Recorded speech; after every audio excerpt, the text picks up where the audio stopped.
Yoshlar o'rtasida har yil an'anaviy tarzda o'tkazib kelinayotgan 5 tashabbus olimpiadasining 2025-yilgi mavsumiga start berilishini barcha yoshlar qatori farg'onalik yigit-qizlar ham intiqlik bilan kutishayotgan edi. Nihoyat bugun ular kutgan kun keldi.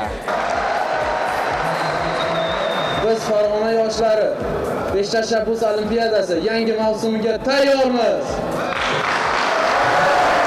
Farg'ona shahridagi sport yoki kurashlarga ixtisoslashtirilgan sport maktabida tashkil etilgan tantanali ochilish marosimida Farg'ona viloyat hokimligi, viloyat sport boshqarmasi, yoshlar ishlari agentligi viloyat boshqarmasi hamda boshqa mutasaddi tashkilotlar rahbariyati va yosh sportchilar qatnashdi. Shuningdek, jarayonlarda viloyatning 19 ta tuman va shaharlardagi minglab yoshlar ham onlayn tarzda ishtirok etdi.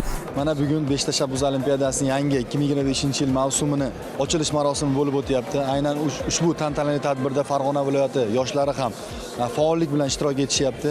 3 yil mavsumida mana viloyatimiz yoshlari faol ishtirok etib, 124 ta demak zamonaviy ko'rinishdagi sport maydonchalarining qurish sertifikatlarini qo'lga kiritib, aynan yashash mahallalariga shu ko'rinishdagi sport maydonchalari qurib, foydalanishga topshirilishiga sababchi bo'lishdi. O'ylaymanki, viloyatimiz yoshlari ushbu o'tkaziladigan musobaqalarda faol ishtirok etib, o'tgan yilgidan kam bo'lmagan miqdorda sport maydonchalarining qurish sertifikatlarini qo'lga kiritadi.